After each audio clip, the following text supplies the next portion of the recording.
मंडळी, तुम्हाला माहिती आहे का, आपल्या देशाची जी न्यायव्यवस्था आहे किंवा आपल्या देशातले जे कायदे तज्ज्ञ आहेत, त्यांचा अख्ख्या जगात बोलबाला आहे. म्हणजे जसं आपलं तालुका जिल्ह्याच्या कोर्टात एखादी केस असल्यावर आपण चांगला वकील पाहतो, तसं इंटरनॅशनल म्हणजे दोन देशांमधलं काही मॅटर असलं तर भारतातल्या कायद्याच्या अभ्यासकांना वकील म्हणून नेमलं जातं. आता अलीकडे रशिया आणि युक्रेनमध्ये जे युद्ध सुरू आहे, तसंच त्यांच्यात काही कायदेशीर लढाई सुद्धा सुरू आहे. आता तुम्ही म्हणाल, असू द्या ना, मग आपला काय संबंध? तर संबंध आहे. मंडळी, या दोघांच्या आर्बिट्रेटर म्हणून आपले माजी सरन्यायाधीश धनंजय चंद्रचूड यांची रशियाने निवड केली आहे. आता हा नेमका वाद काय आहे? आर्बिट्रेटर म्हणजे नेमकं काय? रशियानं एवढ्या संवेदनशील प्रकरणासाठी चंद्रचूड यांचीच निवड का केली आणि चंद्रचूड यांची भूमिका काय असणार आहे? या सगळ्या प्रश्नांची उत्तरं जाणून घेणार आहोत आजच्या या व्हिडिओतून.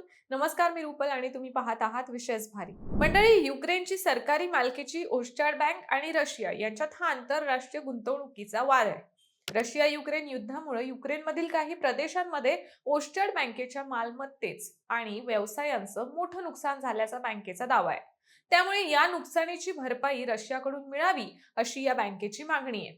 यासाठी ओस्टर्ड बँकेने रशिया सरकारवर शेकडो मिलियन डॉलर्सचा दावा ठोकलाय.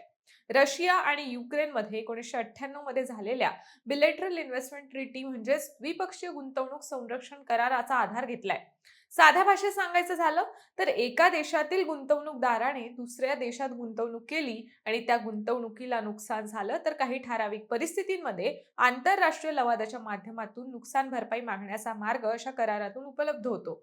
आता या प्रकरणाची प्रक्रिया अचानक सुरू झालेली नाही, तर 24 जुलै 2025 रोजी ओस्टाड बँकेनं रशियाला औपचारिक नोटीस ऑफ डिस्प्यूट पाठवली. म्हणजे तुमच्यामुळे आमच्या गुंतवणुकीचं नुकसान झालं आहे आणि त्याची भरपाई आम्हाला हवी आहे, असं बँकेनं अधिकृतपणे रशियाला कळवलं.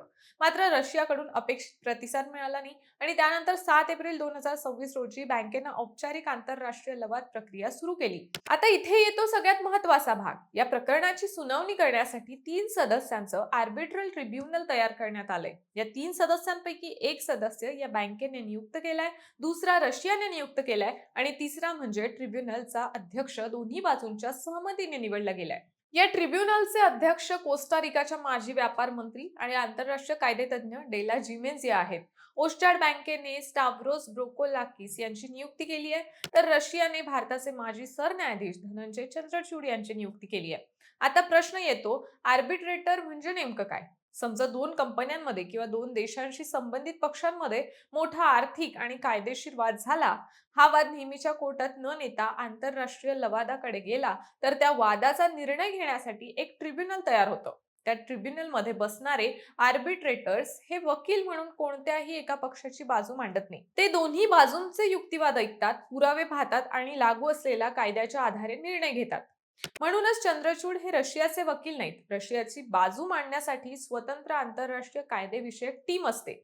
चंद्रचूड यांची भूमिका ट्रिब्युनलच्या सदस्याची आहे. म्हणजे रशियाने त्यांची निवड केली असली तरी त्यांच्याकडून रशियाच्या बाजूने निकाल देण्याची अपेक्षा कायदेशीर दृष्ट्या करता येत नाही. आणि याच ठिकाणी या बातमीची खरी गंमत आहे. कारण सामान्य माणसाला प्रश्न पडतो की एखाद्या पक्षाने नियुक्त केलेला आर्बिट्रेटर मग त्या पक्षाच्या बाजूनेच असतो का? तर तसं नसतं. पक्ष स्वतःच्या पसंतीचा आर्बिट्रेटर निवडतो, पण ट्रिब्युनल मध्ये आल्यानंतर त्या व्यक्तीवर स्वतंत्रपणे आणि निष्पक्षपणे काम करण्याची जबाबदारी असते. आता दुसरा मोठा प्रश्न, रशियाने चंद्रचूड यांचीच निवड का केली? याचं अधिकृत कारण सध्या समोर आलेलं नाही. पण चंद्रचूड हे भारताचे माजी सरन्यायाधीश आहेत. आंतरराष्ट्रीय कायदा, डिस्प्यूट रिझॉल्युशन आणि आर्बिट्रेशन या क्षेत्राशी त्यांचा परिचय आहे. त्यामुळे एवढ्या संवेदनशील आंतरराष्ट्रीय वादासाठी त्यांच्या कायदेशीर अनुभवाचा विचार केला गेला असण्याची शक्यता आहे. आणखी एक महत्त्वाची गोष्ट म्हणजे चंद्रचूड यांचा आंतरराष्ट्रीय आर्बिट्रेशनच्या जगाशी संबंध अगदी नवीन आहे. 2025 मध्ये विंटरशॉल डी विरुद्ध रशिया या ऊर्जा क्षेत्रातील एका वेगळ्या आंतरराष्ट्रीय लवाद प्रकरणात त्यांची अपॉइंटिंग ऑथॉरिटी म्हणून भूमिका होती. मात्र अपॉइंटिंग ऑथॉरिटी आणि आर्बिट्रेटर या दोन वेगळ्या भूमिका आहेत. या प्रकरणाचा आणखी एक मोठा अर्थ आहे. रशिया युक्रेन युद्ध केवळ रणांगणावर लढलं जात नाहीये. युद्धानंतर मालमत्ता, गुंतवणूक, कंपन्या आणि आर्थिक नुकसान याबाबतची कायदेशीर लढाई ही आंतरराष्ट्रीय पातळीवर सुरू आहे. युक्रेनमधील कंपन्या आणि सरकारी संस्था रशियाकडून झालेल्या कथित नुकसानीची भरपाई मिळवण्यासाठी इंटरनॅशनल आर्बिट्रेशनचा वापर करत आहे. आणि इथे एक अतिशय मोठा कायदेशीर प्रश्न निर्माण होतो. युद्धाच्या काळात एखाद्या देशानं दुसऱ्या देशातील मालमत्ता ताब्यात घेतली, नष्ट केली किंवा तिचं कामकाज अशक्य केलं तर त्या नुकसानीची भरपाई आंतरराष्ट्रीय गुंतवणूक संरक्षण कराराच्या आधारे मागता येते का? तर ओस्टर्ड बँकेचं म्हणणं आहे की त्यांचं नुकसान या आंतरराष्ट्रीय गुंतवणूक संरक्षणाच्या चौकटीत येतं.